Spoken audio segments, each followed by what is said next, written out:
ఉత్పంతించ వినాశంచ భూతనామగతించ వేత్తి విద్యా విద్వాంసరమాభ్యో భగవాంతి అన్నారు.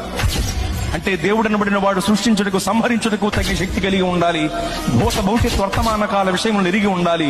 ఈ అర్హతలు కలిగిన వాడే దేవుడు అని భావం. ఈ రెండు అర్హతల్లో మొదటి అర్హత సృష్టించటానికి సంహరించటానికి కావలసిన శక్తి మహాశక్తి. అంటే మహాశక్తి కలిగిన వాడే దేవుడు, అనగా మహాశక్తివంతుడే దేవుడు. మరి మహాశక్తివంతుడు ఎవరు? నలుగురిని నరికినవాడా, 10 మందిని బాధినవాడా? నలుగురిని నరికినవాడు 10 మందిని బాధినవాడే మహాశక్తివంతుడైతే అలాంటి వాడు చాలా మంది ఉన్నారు లోకంలో. మరి మహాశక్తివంతుడంటే ఎవరు?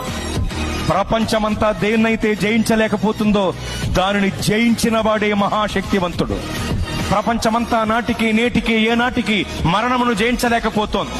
మరణమనే మహమ్మారి మర్యాద లేనిదై మానవ జాతిపై విరుచుకుబడి మరణ మృదంగాన్ని మ్రోగిస్తూ విజయ వికటట్టహాసం చేసి వెర్రవీగుతుంటే మరణమనే మహమ్మారి యొక్క పీచమణిచి దాని ముళ్ళు విరిచి మరణమును జయించి తిరిగి లేచిన మహాశక్తివంతుడు యేసు ప్రభువు వారు మాత్రమే.